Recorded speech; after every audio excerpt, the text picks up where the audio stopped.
the water. And they are sincere. They really are totally sincere.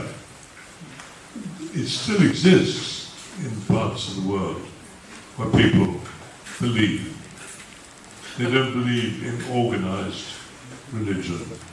They prefer to believe in the elements. Maybe we shouldn't tell too much about the story before everyone goes and sees it this afternoon, but what I think is, if I understand it correctly, is really special about that movie are a couple of things. One being that, if I'm not wrong, the movie was written especially for you. Not the movie, but the part of the story. Yeah. And which father, he said yes, and so on, And I used to do this just to make everybody laugh.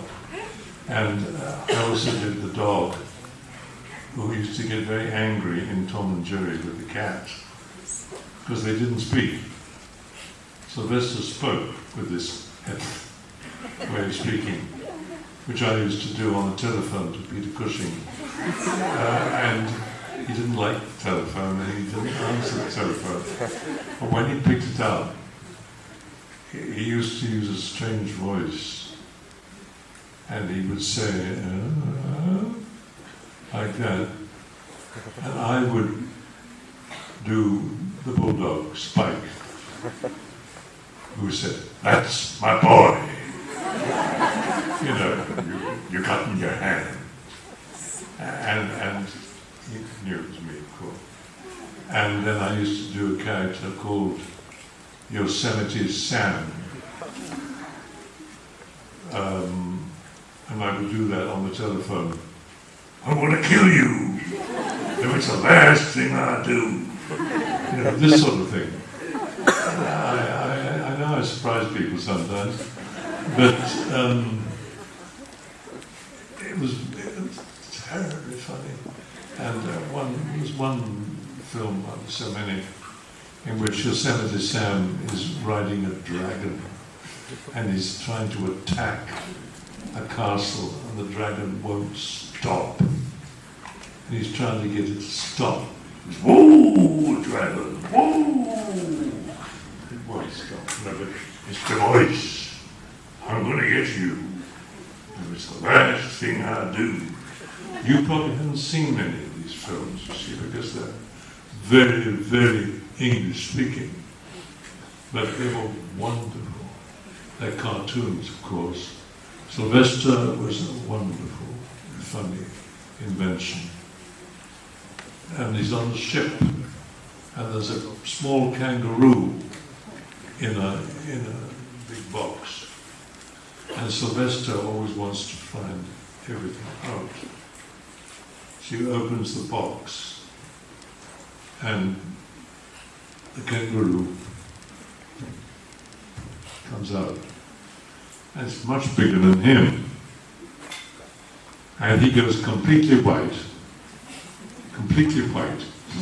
like that. And his son comes up and says, "Father, what's wrong?" And he said, "A king by the mouth."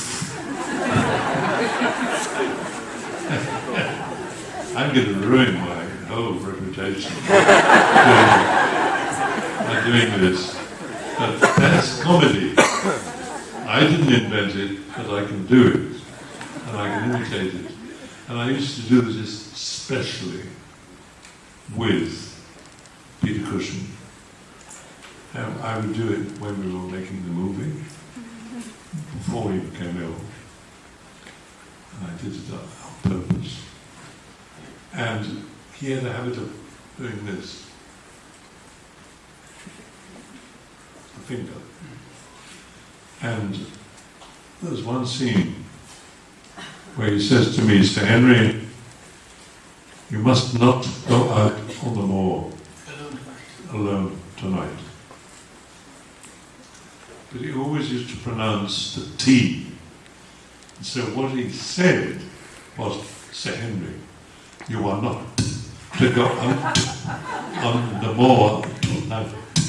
And I always pulled his leg about this. He didn't know he was doing it. But he did. But he was an incredible man because he could say his lines, light his pipe, read a newspaper, have a drink, all at the same time, which I couldn't do and never have been able to do. But he was a wonderful, wonderful man. He and Vincent Price, of course. Wonderful man. And wonderful, wonderful actors. See, Cushing was a wonderful actor in the theatre and on television. And so was Vincent Price. He made his name in London when he played the husband of Queen Victoria in London, Prince Albert.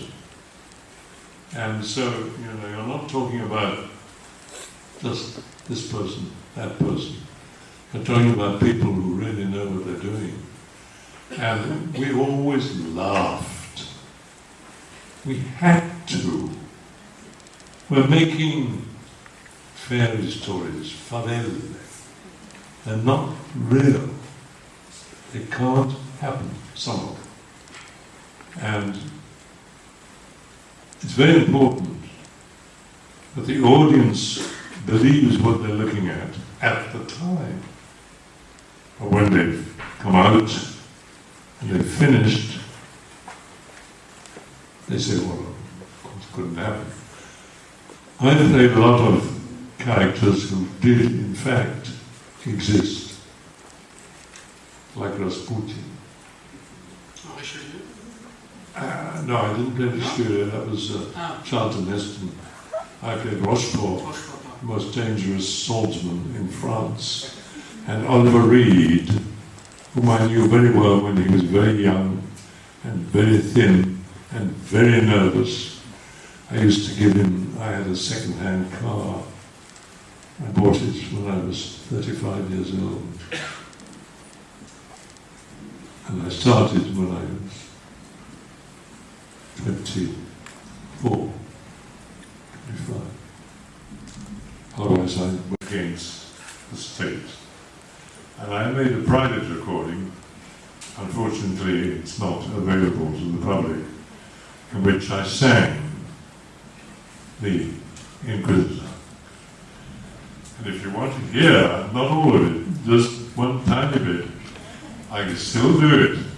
Yes.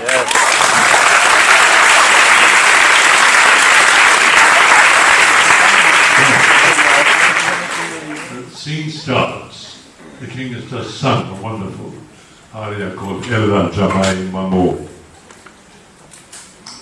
And he finishes and he gets tremendous in the audience. Then the doors open and una rara door, the man comes in and says, Il Gran Inquisitor, because he's a tenor, And then you get this extraordinary music.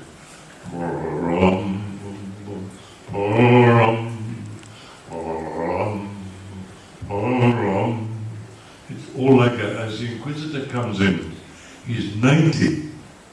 Well, I'm 91. He is Checo, he's blind, and he has 2 priests to help him to walk. And he comes in, and the music stops. And he says, Sono io dinanzi al re. And the king says, Sì, vi feci chiamar mio padre, e dov'io son. Carlo mi colma il cor d'una tristezza amara. L'infante a me ribelle al fossi contro il padre. And the Inquisitor says, Qual mezzo per punir scegli tu?